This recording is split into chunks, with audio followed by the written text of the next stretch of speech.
Career को लेकर जागरूक विद्यार्थी अपने लक्ष्य तक पहुंचने के लिए 10वीं से 12वीं की कक्षा से ही तैयारियां शुरू कर देते हैं। वैसे तो करियर निर्माण में कला, वाणिज्य और विज्ञान सभी स्ट्रीम बेहतर होते हैं, लेकिन बात अगर विज्ञान यानी साइंस विषयों की करें तो यहाँ पढ़ाई और तैयारी का लेवल बेहतर करना बहुत जरूरी हो जाता है। कुछ ही दिनों बाद यानी 4 मई से 12वीं की परीक्षाएं शुरू होने वाली हैं। ऐसे में कम समय में बेहतर तैयारी के बेहतर टिप्स एग्जाम एक्सपर्ट के द्वारा मिल जाए, जिन्होंने साइंस और गणित विषय के नोटबुक्स भी लिखा हुआ है, तो विद्यार्थियों के लिए किसी वरदान से कम नहीं। तो आपकी बहुत सारी समस्याओं के समाधान करेंगे आज के हमारे एग्जाम एक्सपर्ट पीके प्रभु जी। तो सर, आपका हमारे इस कार्यक्रम में स्वागत है। नमस्कार। नमस्कार। आप 2010 से बच्चों को पढ़ा रहे हैं और आपकी कुछ साइंस की किताबें भी बाजार में उपलब्ध हैं। तो काफी लंबा अनुभव रहा है आपका पढ़ाने और शिक्षा के क्षेत्र से जुड़ा हुआ। तो कम समय में बच्चे साइंस विषयों की कैसे तैयारी कर सकते हैं और अच्छा स्कोर परीक्षा में प्राप्त कर सकते हैं, इस विषय पर आप अपना आवश्यक सुझाव दें। एग्जाम का तैयारी कर रहे हैं, उनको ये समझना चाहिए कि हम एग्जाम दे रहे हैं तो किस तरह से तैयारी करें, और एग्जाम का एक पैटर्न होता है उसको फॉलो करना चाहिए। आप पूरा बुक पढ़ेंगे तो वो बुक से बहुत सारे एग्जाम्स होता है, IIT का होता है, मेडिकल का होता है या स्टेट बोर्ड का होता है, उससे बहुत सारे जॉब के भी एग्जाम होते हैं। लेकिन हमारा जो एग्जाम हो रहा है स्टेट बोर्ड का, तो उस पैटर्न से अगर पढ़ते हैं तो वो ज्यादा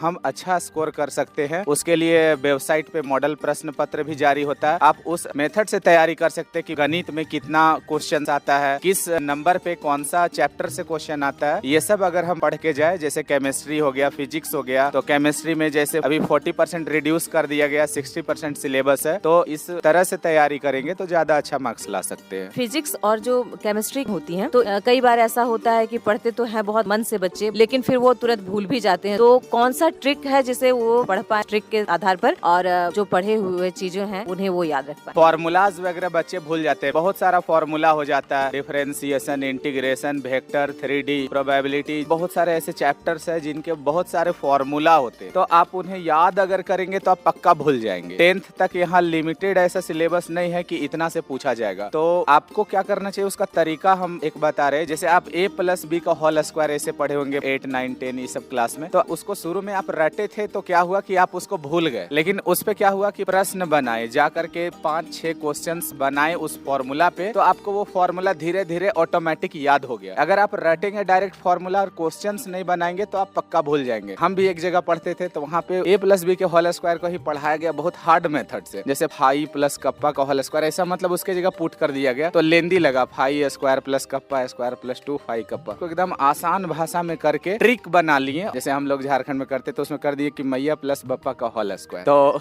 मैया square plus Bappa square plus 2 गो मैया बप्पा। अब इससे क्या हुआ, बच्चे को इंटरेस्ट जग गया पढ़ने में। तो ऐसा आप जो है खुद से टेक्निक बना करके, केमिस्ट्री में भी होते हैं, आप केमिस्ट्री का तैयारी कर रहे हैं तो उसका रिएक्शंस होता है, रिएक्शन का ट्रिक अप्लाई करके बना सकते हैं। आप देखिएगा ऑर्गेनिक में बहुत सारा रिएक्शंस है, तो आप याद नहीं कर सकते एक भी रिएक्शन, और रटेंगे तो इधर का उधर मिक्स कर देंगे एग्जाम में। तो आप उसको एक टेक्निक बना करके पढ़िए, और न्यूमेरिकल का भी होता है तो एक टेक्निक से पढ़ेंगे और ट्रिक लगा करके, तो आपको लंबा समय तक याद रहेगा और एग्जाम में बहुत अच्छा स्कोर कर पाएंगे। अगर टेक्निक से बच्चे पढ़ेंगे और टीचर्स भी अगर टीचिंग लर्निंग मेथड जिसे हम कहते हैं उस तरीके से अगर बच्चों को पढ़ा देंगे तो बच्चे भी अचीव करेंगे उसको जल्दी से, और उन्हें लॉन्ग टाइम मेमोरी के तौर पर वो चीजें याद रहेंगी। ये आपने बहुत अच्छी बात कही है। जहाँ तक फार्मूलाज की बात कही है आपने, तो उन पे ही आधारित बहुत सारे प्रश्न होते हैं। तो फार्मूलाज का जो ट्रिक होता है उसे याद कैसे रखेंगे बच्चे? कोई भी चीज को अगर आप इंटरेस्टिंग वे में बना के करते हैं ना, तो आपको याद करने का जरूरत ही नहीं पड़ता। आप जैसे कोई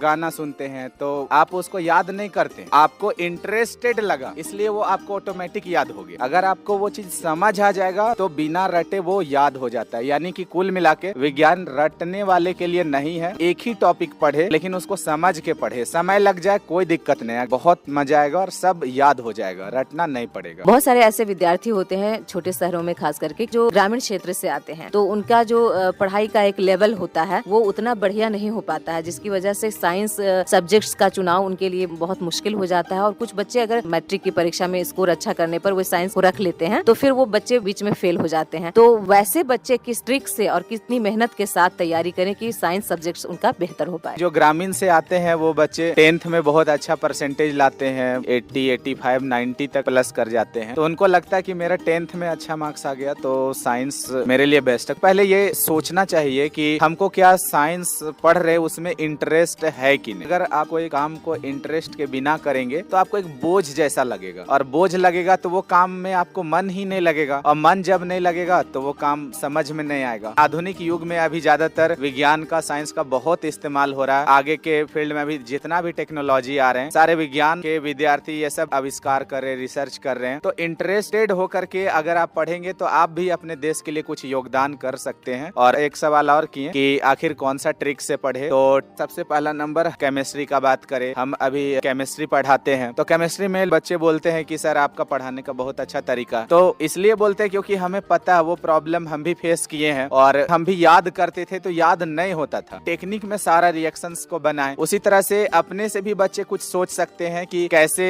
याद करें, और वो ट्रिक अप्लाई करेंगे। कोई भी रिएक्शन है उसको कहानी से जोड़ ले। जैसे एक मूवी आया था नील बटे सन्नाटा, तो मैट्रिक जो बच्चे पास करते हैं उनके लिए वो बहुत बेस्ट है। वो आपके सीख के लिए, उसमें सारा पढ़ाई से रिलेटेड है। जैसे एक फॉर्मूला का उसमें हम सीखे कि साइन थीटा बटा cos theta equal to tan theta, तो उस फिल्म में ऐसे बताया कि कैसे इंटरेस्टेड बना। ट्रिक है कि तूने मुझे इतना बेरहमी से पीटा, जैसे साइन थीटा बटा cos theta equal to tan theta. तो इंटरेस्टिंग हो गया, पूरा पढ़ने में मजा आने लगा। और इस तरह से अगर आप अपने डेली प्रैक्टिकल लाइफ में यूज करेंगे तो आपको वो चीज याद हो जाएगा। मैथ्स, फिजिक्स, केमिस्ट्री, बच्चे इसमें बेहतर स्कोर करें, इसके लिए एग्जाम पॉइंट्स ऑफ व्यू से कौन कौन से चैप्टर ज्यादा महत्वपूर्ण होते हैं? 4 मई से जो एग्जाम प्रारंभ हो रहा है, मैथमेटिक्स का बात करें तो इसमें इंटीग्रेशन का क्वेश्चंस बहुत ज्यादा पूछा जाता है, और वो प्रैक्टिस के ऊपर है। जितना प्रैक्टिस करेंगे, मैथ एक गंदा कपड़ा के समान, जितना रगड़ के साफ करेंगे उतना साफ होगा, दिमाग उसी तरह से क्लीन होगा। जो टाइप्स एग्जाम में पूछा गया, आप मॉडल सेट देखिए, क्वेश्चन बैंक्स उठाइए, और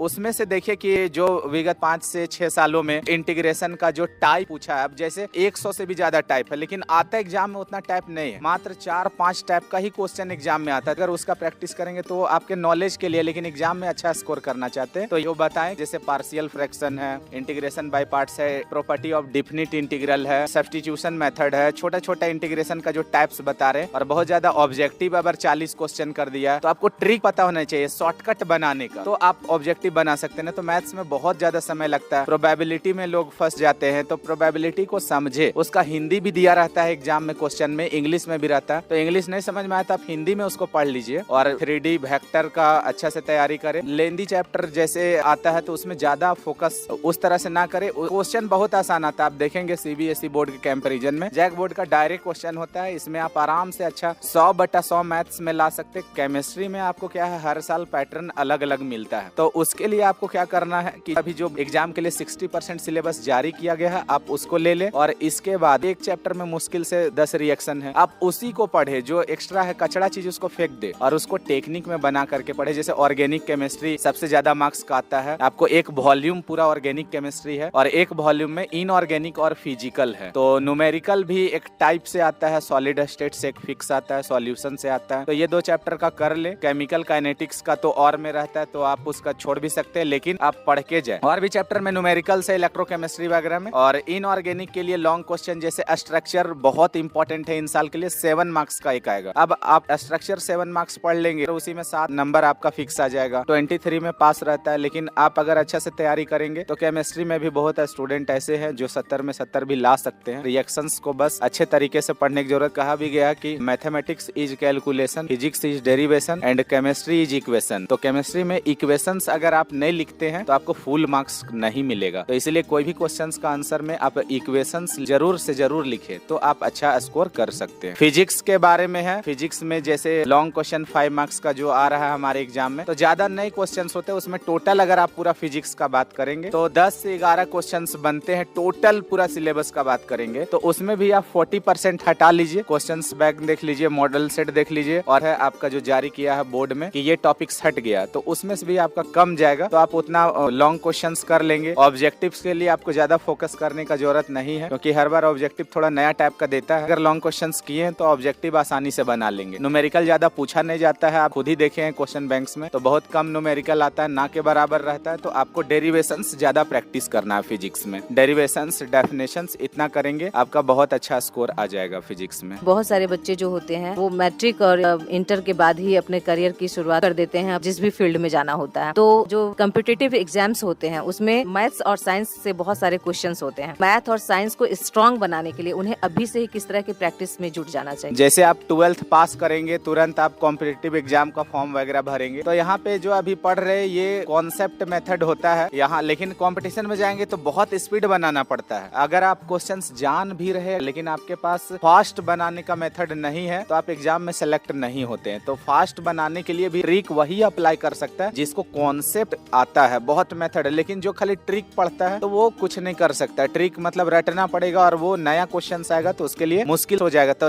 अभी हम कॉन्सेप्ट वहीं से 10th से लेकर के 9, 10, 11, 12 ये सब जो हमारा क्लास होता है इसमें पूरा कॉन्सेप्ट सिखाया जाता है। और अभी अगर कॉन्सेप्ट मजबूत कर लेंगे तो ट्रिक्स आप खुद से भी बना सकते हैं। स्पीड के साथ साथ आपको जो है एक्यूरेसी भी रखना होगा सक्सेस के लिए। एक बुक पढ़े थे तो उसमें लिखा हुआ था speed plus accuracy equal to success. बस यही है कि आप कॉन्सेप्ट पे ध्यान दीजिए, बेस मजबूत होगा तो आगे खुद आसानी से कर। कार्यक्रम में चलते चलते आप किस तरह का संदेश देना चाहेंगे आगामी आने वाले 12वीं परीक्षा के परीक्षार्थियों के लिए? एग्जाम के दिन जब जाएंगे तो अच्छा से नींद लेकर के जाए, हल्का खाना खा करके जाए, ना कि हेवी खाना खाए। फ्रूट्स वगैरह खा ले, जूस पी ले, वहाँ पे तब वो एक्टिव फील करेंगे, ज्यादा बेहतर आंसर लिख सकते हैं। तो डाइट का भी ध्यान देना जरूरी है। मेरे तरफ से आप लोगों को भी शुभकामनाएं हैं कि आप बहुत अच्छा करें। सभी को बेस्ट ऑफ लक। तो प्रभु जी आपने बहुत सारी जानकारियाँ दी, अपना कीमती समय निकाला, इसके लिए आपका बहुत बहुत धन्यवाद। आपको भी बहुत बहुत धन्यवाद।